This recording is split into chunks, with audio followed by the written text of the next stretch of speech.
கிறிஸ்துவுக்குள் அன்பான மகிமை டிவி நேயர்களே, இயேசு கிறிஸ்துவின் நாமத்தினாலே உங்களுக்கு என்னுடைய அன்பான வாழ்த்துக்களை தெரிவித்துக் கொள்கிறேன்.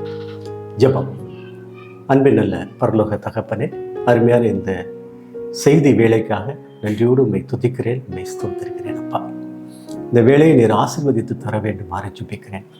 அடியனை பரிசுத்த ஆவியினாலே நிரம்பி உடைய வார்த்தைகளை கொடுக்க உதவி செய்யுங்க. கேட்கிற ஒவ்வொரு பிள்ளைகளும் ஆண்டவரே ஆயத்தமாய் காத்திருக்க, ஆண்டவரே உம்முடைய வார்த்தைகள் பயனுள்ள வார்த்தைகளாக பிள்ளைகளுக்கு இருக்க உதவி செய்ய வேண்டுமா இயேசு கிறிஸ்துவின் நாமத்தினாலே ஜெபிக்கிறேன், ஜீவனுள்ள பிதாவே. ஆமென், ஆமென். அன்பான கிறிஸ்துவுக்குள் அன்பான தேவனுடைய பிள்ளைகளே, இன்றைய செய்திக்காக எடுத்துக்கொண்ட வேத வசனம் பரிசுத்த யோவான் எழுதின சுவிசேஷம் 15ஆம் அதிகாரம் 16ஆம் வசனம். நான் உங்களை தெரிந்து கொண்டேன், நீங்கள் போய் கனி கொடுக்கும்படிக்கு உங்களை ஏற்படுத்தினேன். இது இயேசு கிறிஸ்துவனுடைய அருமையான ஒரு வார்த்தை. ஆண்டவர் நம் ஒவ்வொருவரையும் தெரிந்து கொண்டிருக்கிறார். தெரிந்து கொண்டு நமக்கு ஒரு வேலையை கொடுக்கிறார். நீங்கள் போய் கனி கொடுக்கும்படி உங்களை ஏற்படுத்தினேன் என்று சொல்லுகிறார். அப்படியானால் தேவனுடைய பிள்ளைகள் ஒவ்வொருவருக்கும் ஒரு மிகப்பெரிய ஒரு பாரமான ஒரு வேலை இருக்கிறது. என்னவென்றால், ஆண்டவரிடம் நாம் பெற்றுக்கொண்ட ஆசீர்வாதங்களை பிறரோடு பகிர்ந்து கொண்டு அவர்களுக்கு கனி கொடுக்கின்ற பிள்ளைகளாக நாம் காணப்பட வேண்டும். கனி கொடுத்தல் அப்படி சொன்னா என்னது? ஆவியின் வரங்கள் இருக்கு, ஆவியின் கனிகளும் இருக்கு. ஆவியின் வரங்களை பற்றி நீங்க வாசித்தீங்கன்னா 1 கொரிந்தியர் 12ஆம் அதிகாரத்துல வாசிக்கலாம். ஆவியின் கனிகள் கலாத்தியர் 5ஆம் அதிகாரம் 22ஆம் வசனம் 23ஆம் வசனங்கள் நமக்கு சொல்லுகிறது. என்ன சொல்கிறது என்று சொன்னால், ஆவியின் கனிகள் அன்பு, சந்தோஷம், சமாதானம், நீடிய பொறுமை, விசுவாசம், சாந்தம், இச்சையடக்கம், தயவு, நற்குணம் என்கிற 9 காரியங்களை நமக்கு சொல்லுகிறது. ஆண்டவரிடமிருந்து வரங்களை பெற்றுக்கொண்ட நாம் அது ஒவ்வொருவருக்கும் தெரியும். நான் ஆண்டவரிடமிருந்து வரங்களை நான் பெற்றுக்கொண்டிருக்கிறேனா அப்படின்னு சொல்லி தெரியும். அல்லது ஆண்டவரோடு கூட நான் நெருங்கி இருக்கிறேனா அப்படிங்கிறது நமக்கு தெரியும். எனக்கு ஆண்டவருக்கு உள்ள உறவு என்ன அப்படிங்கிறது நமக்கு தெரியும். கிறிஸ்தவ வாழ்வில் நான் எப்படி வாழ்ந்து கொண்டிருக்கிறேன் அப்படிங்கிறது நமக்கு தெரியும். இல்லையா? ஒவ்வொருவருக்கும் தெரியும். இப்போ நம்ம ஒவ்வொருவரும் யோசிக்கும்படியாக நான் உங்களை அழைக்கிறேன். சிந்திக்கிறோம். நாம எனக்கும் கிறிஸ்துவுக்கு உள்ள தொடர்பு எப்படிப்பட்டதாக இருக்கிறது? நெருங்கிய தொடர்பாக இருக்கிறதா இல்லையானா? விட்டு போகிற இல்லையா, விட்டு போக வழிவகுக்கிற ஒரு வாழ்வாக காணப்படுகிறதா? தொடர்பு நெருங்கிய தொடர்பாக இருக்க வேண்டும். யோவான் 15ஆம் அதிகாரம் 5ஆம் வசனத்திலே ஆண்டவர் இப்படி சொல்லுகிறார், ஒருவன் என்னிலும் நான் அவனிலும் நிலைத்திருந்தால், ஒருவன் என்னிலும், ஆண்டவர் சொல்கிறார், ஒருவன் கிறிஸ்துவிலும் கிறிஸ்து அவனிலும் நிலைத்திருந்தால் அவன் மிகுந்த கனிகளை கொடுப்பான் அப்படின்னு சொல்லி வேதம் சொல்கிறது. அப்போ கனி கொடுத்தல் என்றால் என்ன அப்படிங்கிறது இப்போ நம்ம புரிந்து கொள்ளலாம். நாம் ஆண்டவரோடு கூட நிலைத்திருந்தால் ஆண்டவர் நம்மில் நிலைத்திருப்பார். கிறிஸ்து எனக்குள்ளாக இருந்தால், கிறிஸ்து எனக்குள் நிலைத்திருந்தால் நான் கனி கொடுக்கிற வாழ்வை நான் வாழ முடியும். இல்லையானா வாழ முடியாது, கனி கொடுக்க முடியாது. ஒரு கிறிஸ்தவன் கனி கொடுக்கவில்லை என்றால் அவனுடைய கடைசி காலத்திலே அவன் நித்திய ஜீவனை பெற்றுக்கொள்ள முடியாது. கடினம். ஏதாவது ஒரு வாழ்விலே, இது ஆரம்பம், மத்தியா அல்லது கடைசியா கனி கொடுக்கிற வாழ்வு வாழ வேணும். அந்த கனி கொடுக்கிற வாழ்வு என்று நாம் ஆரம்பிக்கிறோமோ அன்றிலிருந்து வாழ்வின் கடைசி பரியந்தமும் அந்த கனி கொடுக்கிற வாழ்விலே நாம் நிலைத்திருக்க வேணும், விட்டுவிடக்கூடாது. எப்படி சொன்னா, இயேசுவோடு கூட 12 சீடர்கள் இருந்தார்கள். 12 பேரும் இயேசுடைய வார்த்தைகளை ஏற்றுக்கொண்டார்கள். அதன்படி நடக்க தங்களை அப்பியாசப்படுத்திக் கொண்டார்கள். 12 பேர். ஆனால் ஒருவன் என்ன செய்தான் பாருங்க, இடையிலேயே வழிதவறி போயிட்டான். இயேசுவை காட்டி கொடுத்தான், அவன் நிலைத்திருக்க முடியவில்லை, அவன் ஆன்று கொண்டு செத்தான் என்று வேதம் சொல்லுகிறது. ஆனால் மற்ற 11 பேரும் கடைசி வரைக்கும் இயேசுவிற்குள்ளாக தான் நிலைத்திருந்தார்கள், கடைசி வரைக்கும் நிலைத்திருந்தார்கள். அவர்களால் கனி கொடுக்க முடிந்தது. அநேகருக்கு அவர்கள் சாட்சிகளாக வாழ்ந்தார்கள் என்று வேதம் சொல்லுகிறது. கிறிஸ்துவுக்குள் அன்பானவர்களே, அப்படியானால் நம்முடைய வாழ்வு எப்படிப்பட்ட வாழ்வாக இருக்க வேண்டும்? இயேசுவில் நிலைத்திருக்கிற ஒரு வாழ்வாக இருக்க வேண்டும். நாம் இயேசுவில் நிலைத்திருந்தால் இயேசு நம்மோடு கூட நிலைத்திருப்பார். அழகா சொல்றாரு, நீங்கள் என்னை தெரிந்து கொள்ளவில்லை, நான் உங்களை தெரிந்து கொண்டேன். நாம் தெரிந்து கொண்ட ஒரு பாத்திரமாக நாம் காணப்பட வேண்டும். காணப்படுவது மாத்திரமல்ல, வாழ வேண்டும். வாழ்வது மாத்திரமல்ல, பிறருக்கு அது சாட்சியாக இருக்க வேண்டும். கீழே வேர் பற்றி மேலே கனி கொடுங்கள். அருமையான ஒரு வார்த்தை, கீழே வேர் பற்றி மேலே கனி கொடு. அப்ப நாம் யாரில் வேர் பற்றி கொள்ள வேண்டும்? கிறிஸ்துவில். கிறிஸ்துவுக்குள்ளாக நம்முடைய வாழ்வு நிலைத்திருக்குமானால், ஆழமான நல்ல மரங்களை பாருங்கள், மிகப்பெரிய மரமாக இருக்கும். எத்தனையோ அடி, எத்தனையோ மீட்டர் வளர்ந்திருக்கும். ஆனால் அதனுடைய வேரை பார்த்தீங்கன்னா அதனுடைய வளர்த்தியை காட்டிலும் ஆழமான வேர் ஒன்றி இருக்கும். நம்முடைய கிறிஸ்தவ வாழ்விலே வெளி தோற்றத்தை காட்டிலும் இயேசுவோடு நாம் நிலைத்திருக்கிற அந்த வேரானது ஆழமாக இருக்க வேண்டும். எல்லாவற்றிலும் ஆழமாக இருக்க வேண்டும்.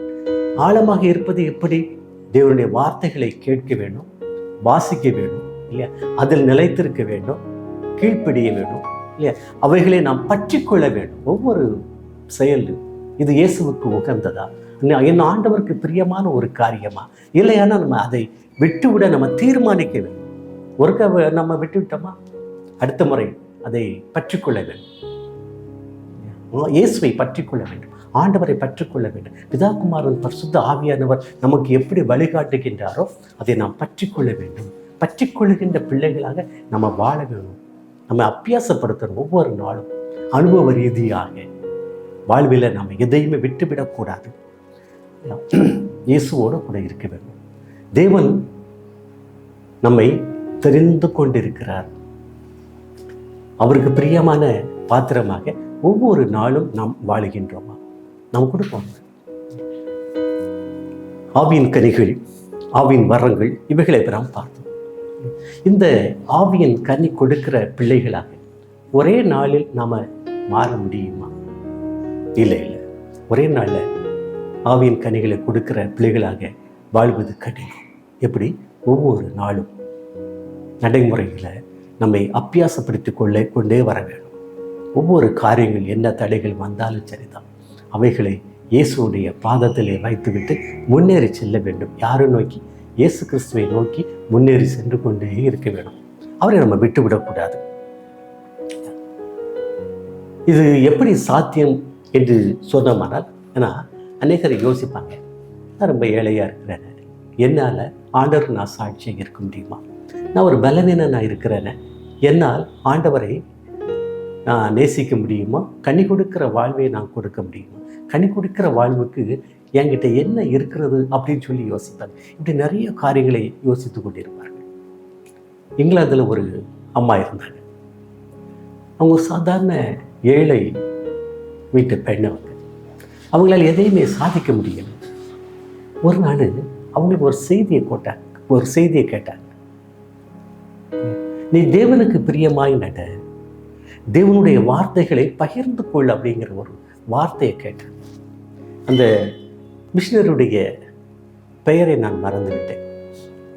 அவங்க என்ன செய்தாங்க தெரியுமா? அவங்க எதுவுமே தெரியாது, அவங்களுக்கு படிக்கலை இல்லையா, அவங்களுக்கு வசதி கிடையாது, வசதி வாய்ப்புகள் கிடையாது, எந்த வாய்ப்புகளும் கிடையாது. சீனாவினுடைய எழுப்புதலுக்கு அவர்கள் ஒரு காரணமாக இருந்தார்கள். வேதம் சொல்லு என்று அந்த நாட்களில் நாம் காண்கிறோம். நம்மால் முடியாத காரியம் என்ன என்பதை நாம் சிந்தித்துக் இருக்கும்போது தேவன் கூறுகிறார், தேவனாலே கூடாத காரியம் ஒன்றுமில்லை. நமக்காக அந்த காரியத்தை நடத்துகிறவர் நம்முடைய ஆண்டவராக இருக்கிறார். நம்மை பலப்படுத்துகிற கிறிஸ்துவாக இருக்கிறார் அவர். ஒரு சிறிய காரியத்தை பார்த்து நாம் இந்த செய்தியை நாம் இன்று முடிக்கலாம். மத்தேயு மார்க் எழுதின சுவிசேஷம் 5ஆம் அதிகாரம் 25ஆம் வசனத்திலே 12 வருடமாக பெரும்பாடுள்ள ஒரு ஸ்திரியை சொல்லுகிறது. இந்த ஸ்திரீ 12 வருடமாய் அவள் வேதனையான வாழ்க்கையிலே வாழ்ந்து வந்தாள். எத்தனையோ மருத்துவர்களை பார்த்தும் அவருடைய வாழ்விலே அந்த வேதனையை நீக்க முடியவில்லை. எல்லா பணத்தையும் செலவழிச்சிட்டார், எல்லாவற்றையும் விற்று பணத்தை செலவழிச்சிட்டார். ஆனாலும் அவளுக்கு என்ன கிடைக்கல? அவளுக்கு விடுதலை கிடைக்கவில்லை, வேதனை நீங்கவில்லை. 12 வருடமாய். இப்பொழுது அவளுக்கு செலவு பண்ணுவதற்கு கையில் எதுவுமே கிடையாது. யாரை பார்த்து தனக்கு உதவி கேட்பார் என்பது அவளுக்கு தெரியாது. நான் வேதனை நீங்கி சுகமாக இருப்பேன் என்று சிந்தித்து கலங்கி அழுது கொண்டிருக்கும் போது இயேசுவை குறித்து கேள்விப்பட்டாள். இயேசுவை என்று கேள்விப்பட்டாலோ அன்றிலிருந்து இயேசுவை பார்க்க ஆசைப்பட்டாள், இயேசுவோடு பேச ஆசைப்பட்டாள். இப்பொழுது திடீரென்று ஒரு நாள் அவருடைய ஊரிலேயே இயேசு வருகிறார். அவரை பார்க்க வேண்டும் என்று அவளுக்கு ஆசை. வெளியே செல்லுகின்றால் மிகப்பெரிய ஒரு கூட்டம் இயேசுவோடு கூட சென்று கொண்டிருக்கிறது. இப்பொழுதும் அவளுக்கு ஒரு பயம். எப்படி நான் இயேசுவை பார்ப்பேன், எப்படி பேசுவது என்று அவளுக்கு ஒரு பயம். பின்தொடர்ந்து செல்லுகின்றால் கூட்டத்தினுடைய அந்த இடிபாடுகளுக்கு ஊடாக சென்று இயேசுவை தொடுகின்றாள். பேசுவதற்கு அவளுக்கு என்ன கிடைக்கல? அவளுக்கு வாய்ப்பு கிடைக்கல. பயம். என்னுடைய வேதனை நீங்க வேண்டும் என்கிற ஒரே எண்ணத்தோடு சென்று இயேசுவை தொடுகிறாள். தொட்ட மாத்திரத்திலே அவளுடைய வேதனை நீங்கி அவள் சுகம் அடைந்ததை அவள் உணர்ந்து கொள்ளுகின்றாள்.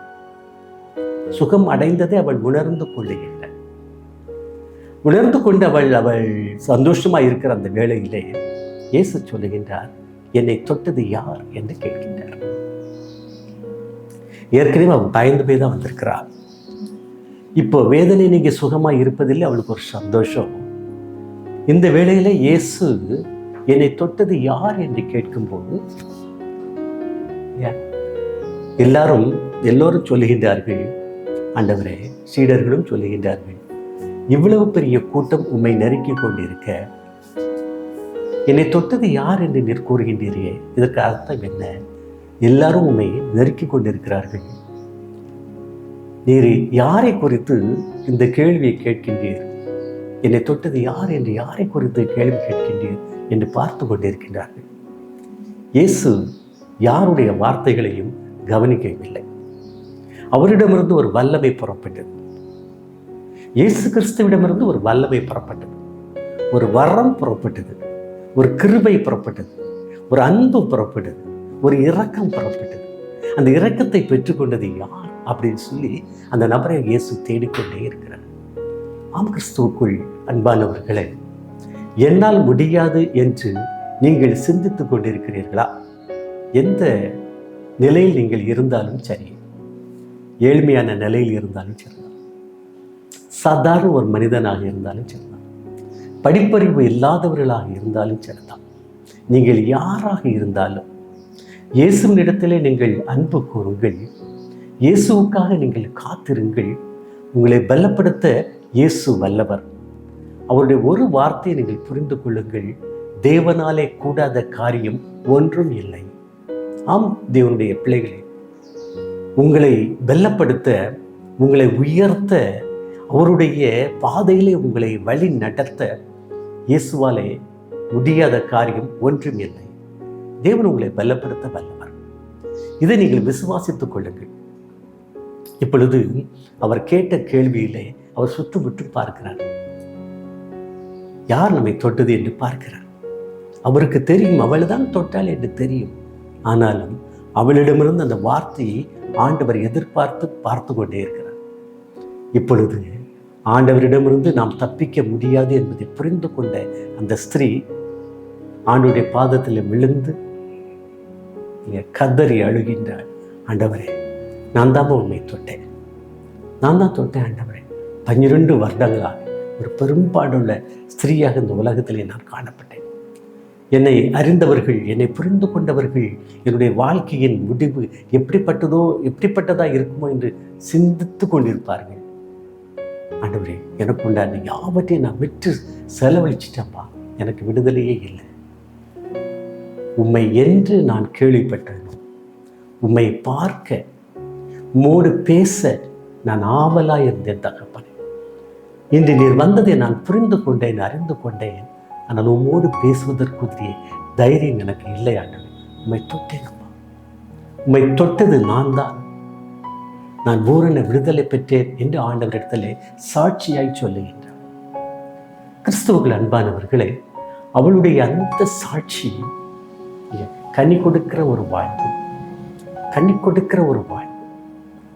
இந்த இடத்துல கூட நீங்க கவனிச்சு பார்க்கலாம். ஜெப ஆலய தலைவனாகிய எவீருனுடைய மகள் சாவுக்குரிய வியாதி கண்டவளாக இருக்கிறார். அப்பொழுது தன்னுடைய மகளுக்கு என்று விடுதலை கிடைக்குமோ என்று எவீருடைய குடும்பத்தாரும் கதறிக்கொண்டிருந்தார்கள். அப்பொழுது அந்த ஜெப ஆலய தலைவனாகிய எவீரு இயேசு கிறிஸ்துவை பற்றி கேள்விப்பட்டான். அந்த இயேசுவை பார்ப்பதற்கு அவன் ஆவலாய் இருந்தான். அந்த இயேசுவை தேடி வந்தான். பாருங்கள், இயேசு கிறிஸ்து நமக்கு தெரியும். தேவனுடைய பிள்ளைகளை, கிறிஸ்தவ பிள்ளைகளுக்கு ஒவ்வொருவருக்கும் இயேசு கிறிஸ்துவை தெரியும். அவருடைய வல்லமைகள் நமக்கு புரியும். அவருடைய செயல்பாடுகள், அவருடைய வார்த்தைகளை நாம் அறிந்திருக்கிறோம். ஆனா ஆண்டவரை தேடி இருக்கிறோமா? நான் ஜெபிக்கிறேன், அது போதாதுங்க. ஆண்டவரை தேட வேண்டும். விசேஷித்த விதமாக நம்ம தேட வேண்டும். எலியாம் ஜெபத்தை போல நம்முடைய ஜெபம் இருக்க வேண்டும். வல்லமை பொருந்திய ஜெபமாக நம்முடைய ஜெபம் இருக்க வேண்டும். ஆண்டவரை நான் பார்க்கல, எப்படி நான் ஆண்டவரோடு கூட பேசுவது? அதெல்லாம் நீங்க விட்டுருங்க. இயேசு கிறிஸ்துவோட நீங்க பேச வேணுமானா ஆயத்தமாகி காத்துருங்க. அதிகாலையிலே எழுந்து நீங்க காத்துருங்க. இயேசுனிடத்திலே உங்களுடைய எல்லா விண்ணப்பங்களையும் தெளிவாக நீங்கள் பேசுங்கள். பேசுவதற்கு உங்களால் முடியும். மரண அவஸ்தையிலே இருந்த மகளை விடுதலை பண்ணுவதற்காக, காப்பாற்றுவதற்காக இயேசுவை தேடி வந்த எவீரு அந்த இடத்துல இருக்கிறார். எந்த இடத்துல இருக்கிறார்? 12 ஆண்டுகளாய் பெரும்பாடுள்ள ஸ்திரீ எப்படி விடுதலை பெற்றாலோ அந்த விடுதலை அடைந்த அந்த வேளையிலே எவீரும் அங்கே இருக்கிறான். அந்த ஆண்டவர்கிட்ட ஏற்கனவே பேசிட்டான். ஆண்டவரே, என்னுடைய மகளை குணப்படுத்துங்க. அங்கதான் ஆண்டவர் புறப்பட்டு சென்று கொண்டிருக்கிறார். ஒருவேளை அவனுடைய விசுவாசத்துல கூட கொஞ்சம் தொய்வு ஏற்பட்டிருக்கலாம். ஆனால் இந்த வேளையில ஆண்டவர் அந்த ஸ்திரீயோட கூட பேசுறாரு. நான் தான், அவ சொல்றா, நான் தான் ஆண்டவரே, விடுதலை பெற்றது நான் தான். அப்படி சொல்லும்போது உன்னுடைய விசுவாசம் உன்னை ரட்சித்து, பயப்பட நீ போ என்று சொல்லுகின்றார். ஆமாண்டவரே, அவனுடைய அந்த சாட்சி பாருங்க. அந்த சாட்சி எவீருனுடைய மனதை தொட்டது. இப்போ அந்த வேளையில எவீருனுடைய குடும்பத்திலிருந்து சிலர் வந்தாங்க. வந்து ஒரு செய்தியை எவீருவுக்கு சொல்லுகிறாங்க. ஜெபாலய தலைவனோடு கூட பேசுகிறார்கள். தலைவரே, உங்களுடைய மகள் மரித்து போனாள். நீங்க போதகரை வருத்தப்படுத்தாதீர்கள். நம்ம போகலாம், நம்ம திரும்பி போகலாம், வாங்க அப்படி சொல்லி அழைக்கிறார்கள். அப்போ எவீருடைய நிலைமை எப்படிப்பட்டதாக இருக்கும் என்று பாருங்க. அந்த 12 வருடம் பெரும்பாடுள்ள ஸ்திரீனுடைய அந்த சாட்சி எவீருக்கு எப்படிப்பட்டதாக அவனுடைய உள்ளத்திலே எவ்வளவு பெரிய எழுச்சியை கொடுத்திருக்கும் என்று பாருங்க. அவனுடைய வேலைக்காரர்கள் வந்து, உன்னுடைய மகள் மரித்து போனால் போதகரை வருத்தப்படுத்த வேண்டாம், நாம் திரும்பி செல்லலாம் என்று சொல்லும்போது இயேசு ஜெபாலய தலைவனை நோக்கி சொல்லுகின்றார், பயப்படாத, விசுவாசம் உள்ளவனாயிரு என்று சொல்லுகிறார். பயப்படாதப்பா எவீரு, நீ பயப்படாத, விசுவாசம் உள்ளவனாயிரு. கிறிஸ்துவுக்குள் அன்பானவர்களே, இப்பொழுது நீங்கள் அடைந்த வெற்றி, நீங்கள் அடைந்த தேவனுடைய அன்பு, தேவனுடைய கிருபை, தேவனுடைய இரக்கம் எதுவாக இருந்தாலும் சரிதான், அவைகளை பலரோடு நீங்கள் பேசும்போது, இக்கட்டான சூழ்நிலையில் வசிக்கின்ற பிள்ளைகளோடு பேசி உங்களுடைய சாட்சியை நீங்கள் பகிர்ந்து கொள்ளும் போது அவர்கள் பலன் அடைவார்கள். அவர்கள் பலன் அடைந்து தேவனிடத்திலே திரும்புவார்கள் என்பதை நாம் புரிந்து கொள்ளலாம். இப்போ ஆண்டவர் சொல்கிறாரு பாருங்க, எவ்வேறு நீ பயப்படாதப்பா, நீ பயப்படாத, நீ விசுவாசம் உள்ளவனாயிரு அப்படின்னு சொல்லி சொல்கிறார். எவ்வேறு ஆண்டவரோடு கூட இருந்தான். எவீரை கூட்டிக் கொண்டு இயேசு அவனுடைய இல்லத்திற்கு சென்றார். அங்கே மகள் மரித்து போனவளாக இருக்கிறார். எல்லாரும் கதறி அழுது கொண்டிருக்கின்றார்கள். இயேசு போய் என்ன வார்த்தை சொன்னார் தெரியுமா? அவள் நித்திரையாய் இருக்கிறாள் என்று சொன்னார். நித்திரையாய் இருக்கிறாள். மரித்து போன ஒரு குழந்தைக்கு தேவன் கொடுத்த பெயர் என்ன தெரியுமா? அவள் நித்திரையாய் இருக்கிறாள். எல்லாரும் அவரை பார்த்து சிரித்தார்கள், இயேசுவை பார்த்து சிரித்தார்கள். ஒருவேளை இயேசுடைய சாட்சிகளாக அநேக காரியங்களை குறித்து நீங்கள் பேசும்போது உங்களை பார்த்து உங்கள் அருகில் இருக்கின்றவர்கள் உங்களை கேலி பேசலாம், இல்லைன்னா உங்களை பார்த்து நகைக்கலாம், இல்லையானால் சிரிக்கலாம். கவலைப்படாதீர்கள். இயேசு எதை குறித்து கவலைப்படவில்லை. தன்னோடு கூட வந்த பேதுரு, யோவான், யாக்கோபு 3 பேரையும் கூட்டிக் கொண்டு அந்த மகள் கிடத்தப்பட்ட அந்த இடத்திற்குள்ளாக சென்றார். தலித்தாகுமே என்று அந்த பிள்ளையை அழைத்தார். எழுந்திரு, சிறு பெண்ணை நீ எழுந்திரு என்று அர்த்தமாம் என்று வேதம் சொல்லுகிறது.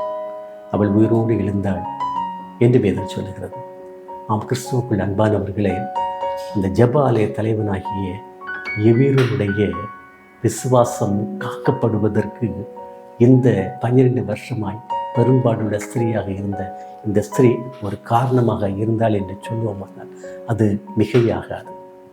இப்படியாக நம்முடைய கவலைகளிலே, கஷ்டங்களிலே போராடி ஜெபிக்கின்ற பிள்ளைகளாக நம்ம காணப்பட வேண்டும்.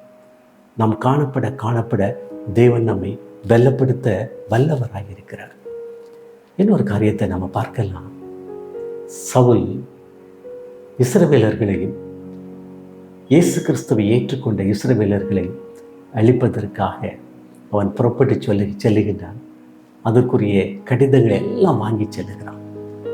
போகிற இடத்துல ஆண்டவர் இந்த சவுலை சந்தித்தார் என்று வேதம் சொல்கிறார். சந்தித்து அவனோடு கூட பேசினார். என்ன சொல்றாரு பாருங்க, உள்ளில் உதைப்பது உனக்கு கடினமாமே என்று சொல்லுகின்றார். நீ துன்பப்படுத்துகிற இயேசு நானே என்று சொல்லுகின்றார். நானே என்று சொல்லுகின்றார். ஆண்டவர் தெரிந்து கொண்ட பாத்திரம் இந்த சவுல். அவனுடைய பிற்கால வாழ்க்கையை பாருங்க, அவன் பவுலாக மாறினான். இன்று வரைக்கும் உலகத்திற்கு அவன் மிகப்பெரிய ஒரு சாட்சியாக காணப்படுகிறான். ஆம் தேவனுடைய பிள்ளைகளே, இன்று வரைக்கும் மிகப்பெரிய ஒரு சாட்சியாக காணப்படுகிறான். காரணம் என்ன தெரியுமா? அவன் தெரிந்து கொள்ளப்பட்ட ஒரு பாத்திரம். தெரிந்து கொள்ளப்பட்ட ஒரு பாத்திரம். நீங்கள் கூட உங்களுடைய நிலைமையை எண்ணி நீங்கள் வருத்தப்படாதீர்கள். ஒரே ஒரு காரியத்தை செய்யுங்கள்.